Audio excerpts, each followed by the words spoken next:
Hi, welcome to my channel. Yeah, it's kind of a weird way to start a channel, right? Me leaning over and talking to you guys as I'm in my kitchen.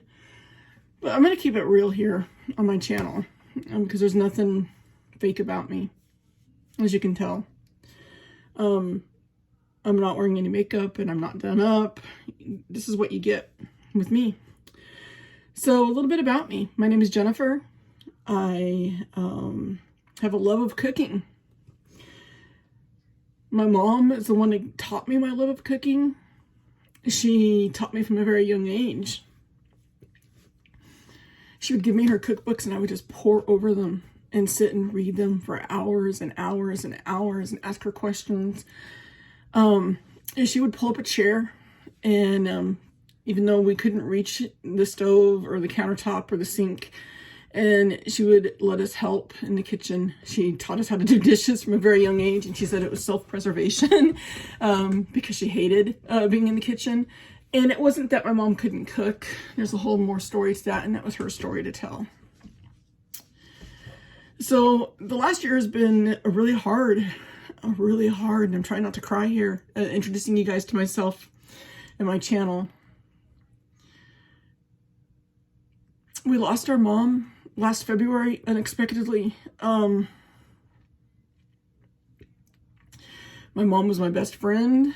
She was the center of our universe, our family. And it's not that we couldn't survive without her, because we are, from the things that she taught us. But my mom was just so important and special to us. She was our person. And when I say our, I mean all my brothers, my sister-in-law, my nieces and nephews. She was our person. But anyways, I've been really thinking about how I can share the stories, the tips, the techniques, the tricks, the skills that she taught me to everybody else out there. Now, my mom was a seamstress. She quilted, she sewed. I can sew, but I am not anybody to teach anybody. My mom did all my sewing for me. So this channel is not going to have anything to do with quilting or sewing. I'm going to let you right now know because I'm terrible at that. I mean, just a few years ago, I threw away my I was 13, so 8th grade home ec sewing project that I never got finished, and it was a lined skirt. It was a lined linen skirt, and I never finished it, and I finally threw it away.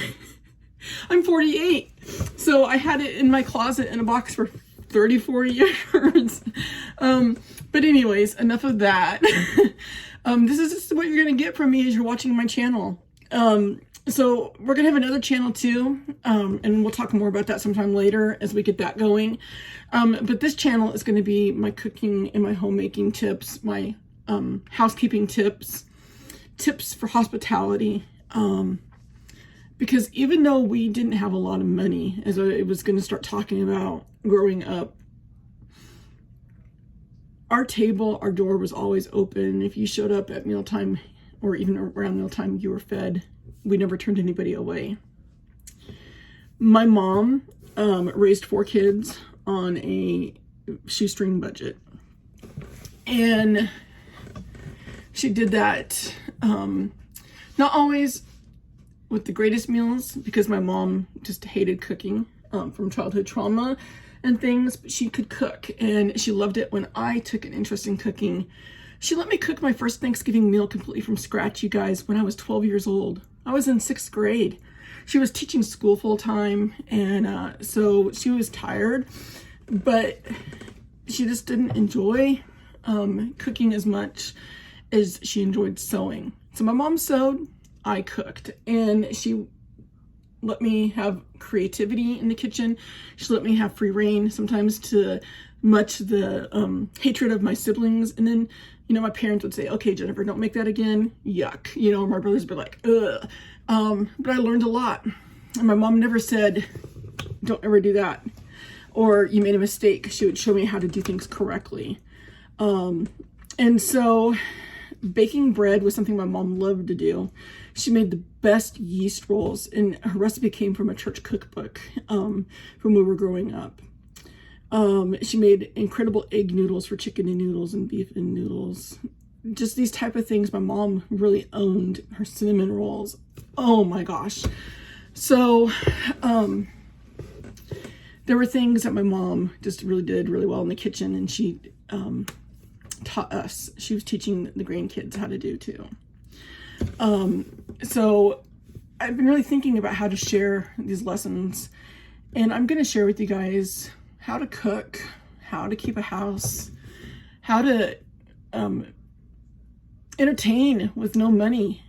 Because, you know, we don't need to have a lot of money to be great hostesses and share food with friends and family. And we don't need to go to a lot of effort to have a good time.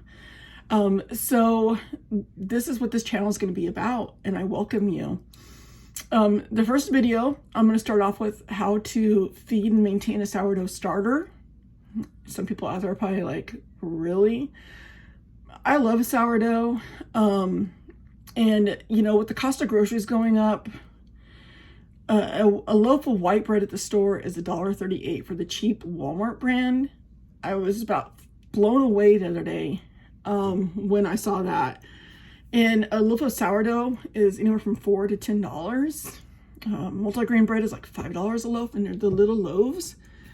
We can make that at home, everybody, for pennies.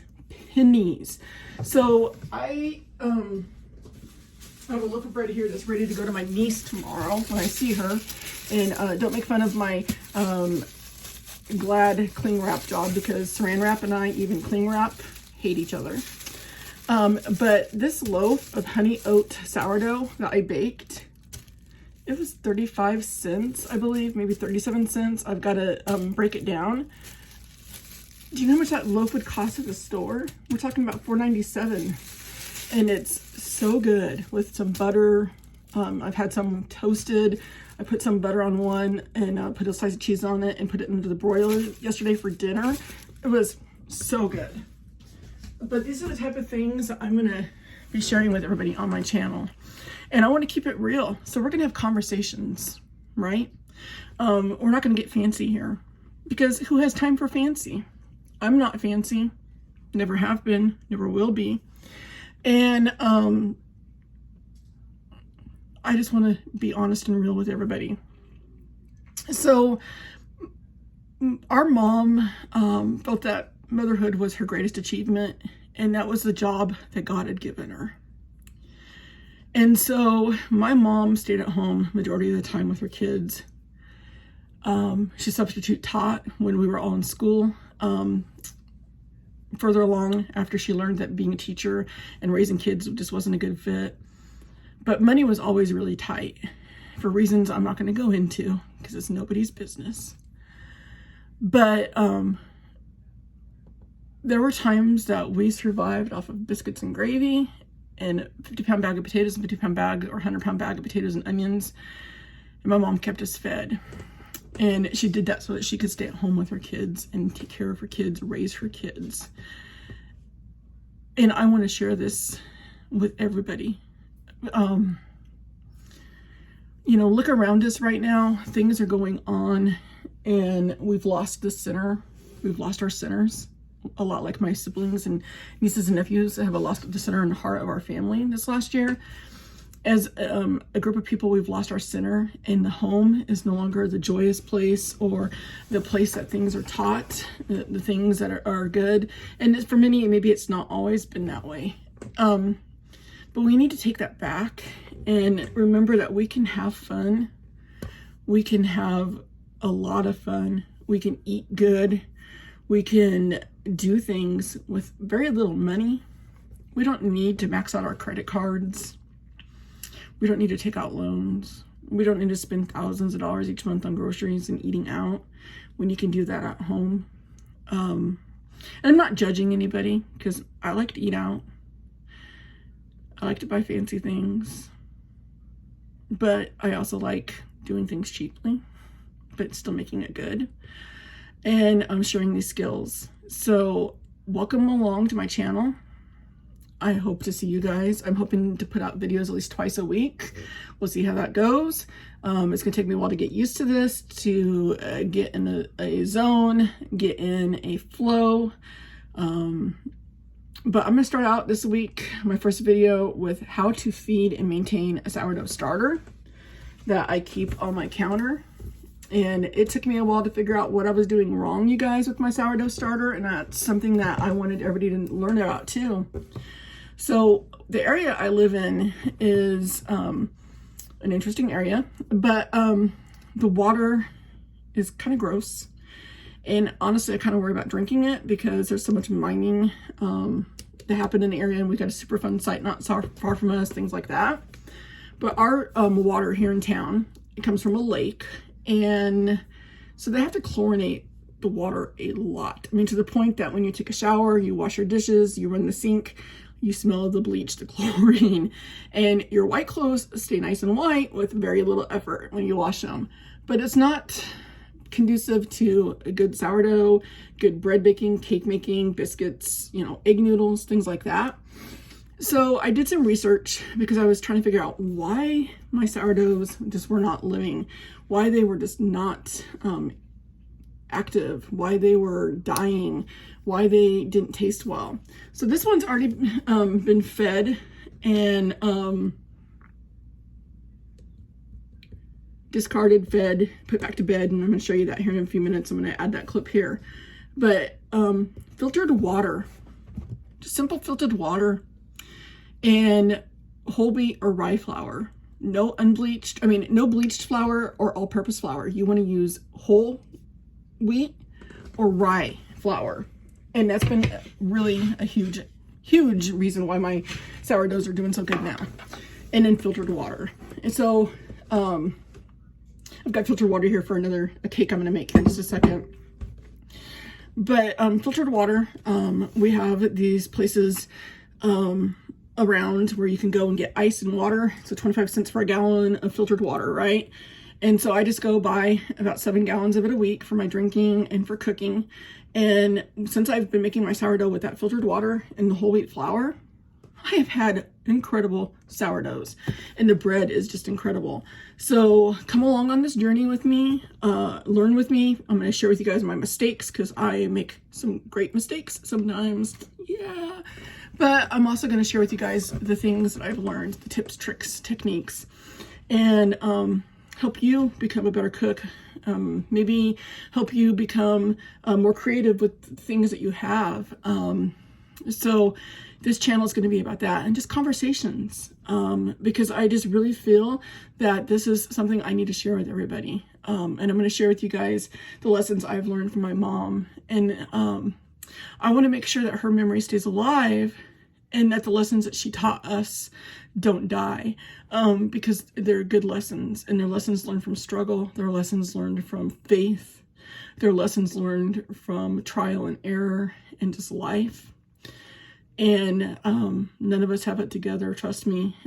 But if we can all help each other to become better people, what a better place we can have, right?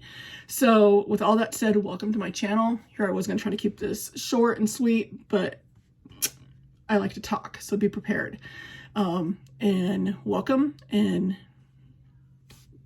leave comments, concerns, tips, and we'll get to know each other. Welcome. All right, so I keep my sourdough in just a simple mason jar with a piece of clean paper towel over it, and just held with a rubber band. This allows air to move freely and for the wild yeast in the air to be trapped within the sourdough. I've also put a little plate underneath it to just kind of catch in case it bubbles over, because I've had that happen a couple times because it's gotten really active. But the plate is there to catch any yeast and where it doesn't get over my counter and get all nasty and gross. But that's just where it's kept. It's kept just here in my kitchen on the counter, tucked away in a corner. And this is there for me to see every day and pull out. Now, once or twice a week, I do move everything to a clean mason jar. I just use a quart mason jar, you guys. Nothing fancy, nothing major. And this is what it looks like after it was fed yesterday and spent all night doing its thing. It's not pretty. That's one thing. You know, a lot of people are like, oh, it's so ugly sitting on my counter. But we're cooking naturally, you guys. We're capturing the wild yeast from the air with our sourdough to make bread. And this is just flour and water. and it's making yummy bread and everybody's enjoying it, and it's healthier, it's cheaper. You know, an average sourdough loaf costs anywhere from $4 to $10 at the grocery store. Right now, I'm baking bread at home for like 35 cents a loaf when I'm making the honey oat sourdough. So if I'm just making plain sourdough, it's a lot cheaper per loaf, and I know what's in it. So this is what it looks like. This is what you're going to have when you go to feed your starter every day. Now we're going to move on to how I discard, because you want to make sure that you're discarding anywhere from a quarter cup to a half cup each day, or else you're going to have this completely, you know, huge jar of stuff that's bubbling over.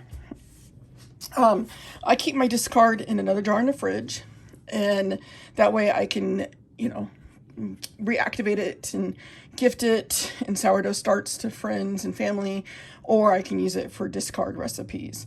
It's kept in the fridge in a mason jar with a lid on it, and it does fine. It's still there. It's doing great. And I'll talk more about restarting an inactive starter discard in the fridge, what to do with it later, because you do have to make a couple more steps before you go and use this in your recipes. So with that said, here is how I typically do this. And let me get the camera just situated so you guys can watch this process.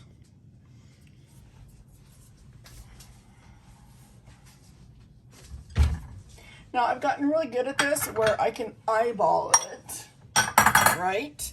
So I don't have to measure my discard that's coming out.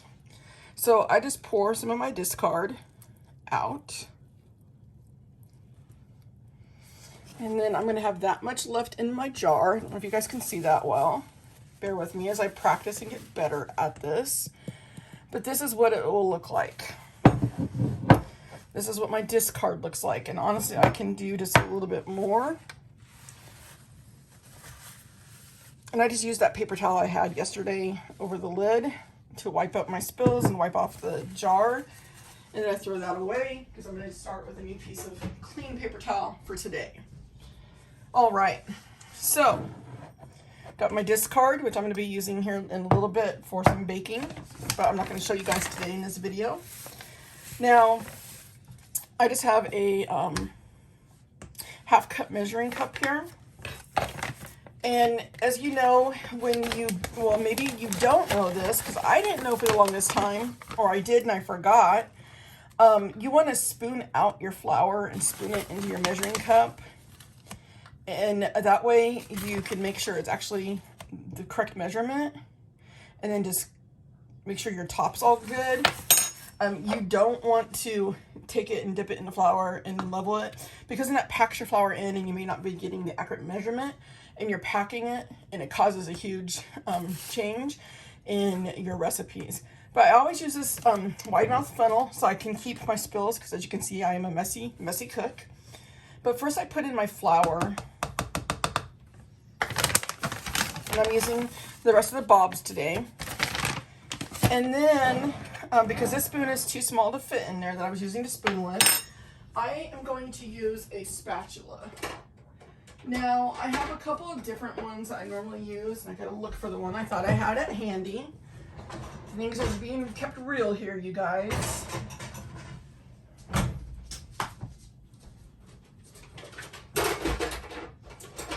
There we go. So I just use this simple spatula, and I will go ahead and start stirring around that flour into the starter that's in the jar, making sure I scrape down my sides and scrape all the goody yeast that's built up in sourdough. Get it all incorporated. So as you can see, it's incorporating. You can still see some flour there. I don't know if you can see that, but hopefully you can. And now I'm going to add my water. Now, I have a half cup of water. Sometimes I only need a fourth. Sometimes I need that full half. So I'm going to start with just a fourth cup. And I'm going to put that in, and I'm going to mix this up. Now, I wish I could figure out how to tilt this camera, honestly, you guys, so you can see this. But That's what it's going to look like right now. A little clumpy. It's not really clumpy, but it's, you know, a doughy texture. So I'm going to use the rest of my half cup of water in increments because I don't want it to get too wet, too watery. Because I want that flour and sourdough starter to feed each other, to start eating on each other, so they can capture my yeast in the air, so they can work together. And I wish you guys could smell this. It's very yeasty. It's very sourdoughy smelling. All right, so that's all I'm gonna do for today until it comes to look like that.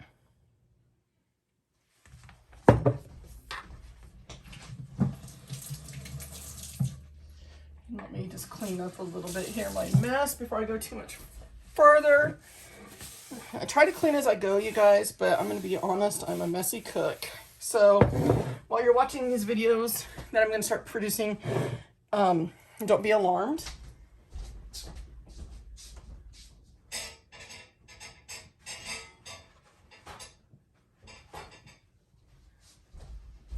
All right, so I've got the Selecta sheet, Kirkland brand. It's not actually Bounty, but it's, you know, Kirkland brand from Costco. And I just take a piece of it off, a clean one, and that's going to go on the top. But I grabbed myself another piece so that I can just clean off the edges so that my paper towel does not stick to the top, because then that is not fun trying to peel off stuck paper towel when your sourdough gets too high.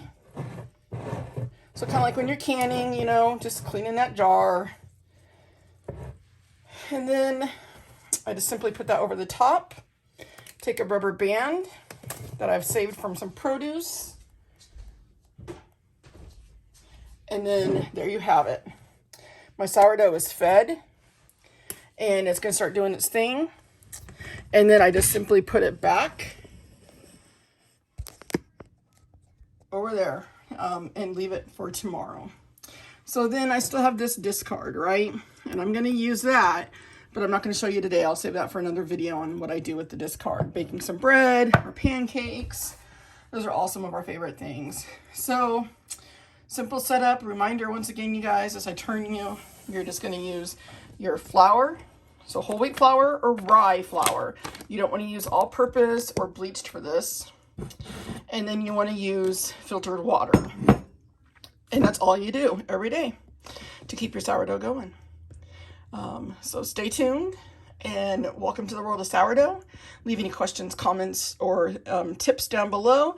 And I look forward to meeting and talking with you guys all on a regular basis. Thank you and have a blessed day.